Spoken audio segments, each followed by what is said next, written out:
শেষ 14 তারিখ 17 নম্বর সেক্টরে তাকে নিয়ে গিয়ে তাকে সন্ধ্যা 7:30 থেকে 9:30টার মধ্যে কাশবনের মধ্যে নিয়ে গিয়ে তাকে গলা টিপে তাকে হত্যা করে। 3 মাস আগ ধরে তার স্ত্রীকে এই হত্যার পরিকল্পনা করেন তাদের সাথে।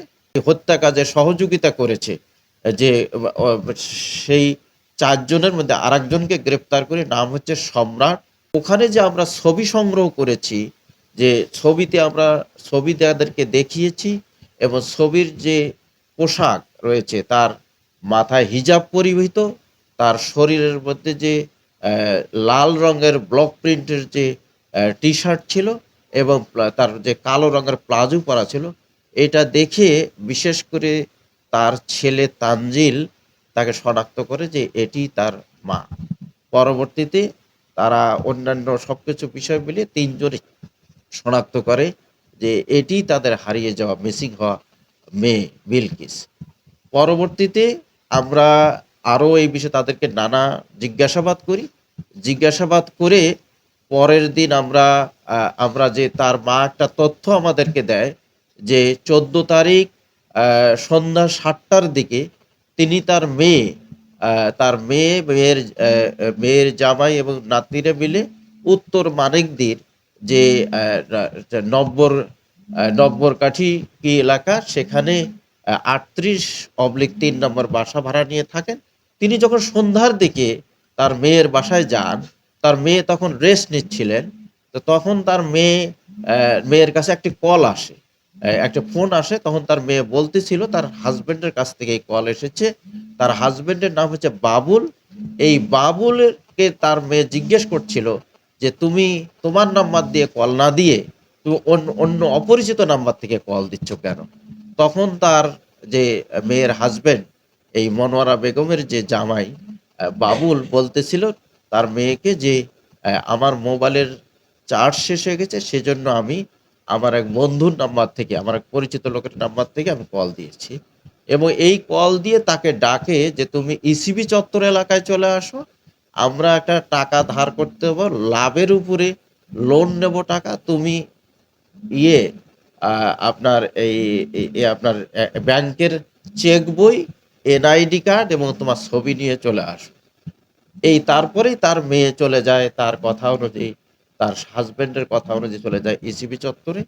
এর পরবর্তীতে তার মা আরেকবার কল দিয়েছিল। তখন তার মেয়ে বলতেছিল যে আমি উত্তরা যাচ্ছি তোমার জামাই সহ, এবং তার সাথে আরো 2-1 জন লোক আছে।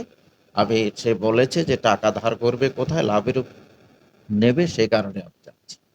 কিন্তু এর পরবর্তীতে কিছু সময় পরে আর তার মোবাইলে তিনি কল দিয়ে তিনি আর মোবাইলে রিচ করতে পারেননি। এতে তিনি উদ্বিগ্ন হয়ে পড়েন। পরবর্তীতে এই তথ্য জেনে আমরা এটাকে ফলো করে আমরা এটা খুব নিবিড়ভাবে আমরা ইনভেস্টিগেশনে নামি, খুব সিরিয়াসলি আমরা এটাকে নেই। পরের দিন আমরা এই ভিকটিমের মা মনোয়ারা বেগম, তার ভাই সুলতান আহমেদ, তার ছেলে তানজিল এবং তার হাজবেন্ড বাবুল, এই বাবুলকে আমরা নিয়ে আসি থানায়। নিয়ে এসে আমরা মানে 20 তারিখ 12:50-এর দিকে আমরা নিয়ে এসে তাকে ব্যাপক জিজ্ঞাসাবাদ করি। জিজ্ঞাসাবাদ করলে বাবুল যে তথ্য দেয় ওই সময়ে, তার তথ্য আমরা যেটা পেয়েছি তাতে দেখেছি সে মিথ্যা তথ্য দিয়েছে, যে ঘটনার সময় সে মানিকদি ছিল। বাট আমরা তাদের মোবাইল থেকে তথ্য প্রযুক্তির সাহায্যে তাদের লোকেশন আমরা ফাইন্ড আউট করে দেখেছি ঘটনার সময় তার এই বাবুল তার স্ত্রী বিথি আক্তার ওরফে বিলকিসের সাথেই ছিল ঘটনাস্থলে, 17 নম্বর সেক্টরে তখন ছিল। তো তার পরবর্তীতে আমরা আর তার যে শাশুড়ির দেওয়া তথ্য, তার শ্যালক এবং তার ছেলের দেওয়া তথ্য সবকিছু মিলিয়ে আমরা তাকে ব্যাপক জিজ্ঞাসাবাদ করি। জিজ্ঞাসাবাদের এক পর্যায়ে বাবুল স্বীকার করে যে তিনি এবং তার সাথে থাকা আরো 3 জন লোক মিলে, তার পরিচিত বন্ধু মানুষ যাদের সাথে সে চলতো, তাদেরকে সাথে নিয়ে সে তার স্ত্রীকে মেরে ফেলেছে।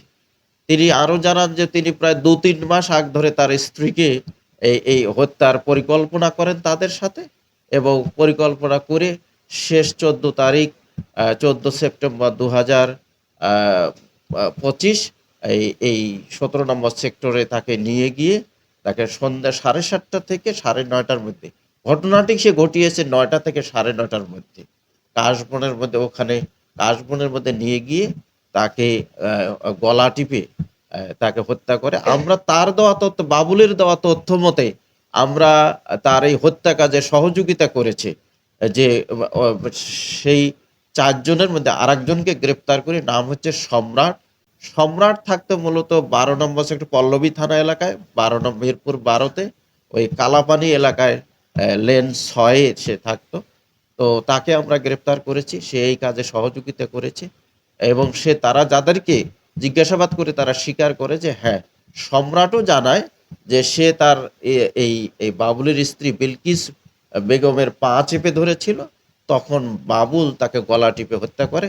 এ কাজে আরো দুজন সহযোগিতা করেছে, একজন পাশে ছিল, আর একজন ওই সময় হত্যার সময় ছিল। আমরা তদন্তের স্বার্থে বাকি দুজনের নাম প্রকাশ করছি না। আমরা আমাদের অপারেশন অব্যাহত রয়েছে। আমরা আশা করি খুব দ্রুত বাকি দুজনকেও আমরা গ্রেপ্তার করতে পারব।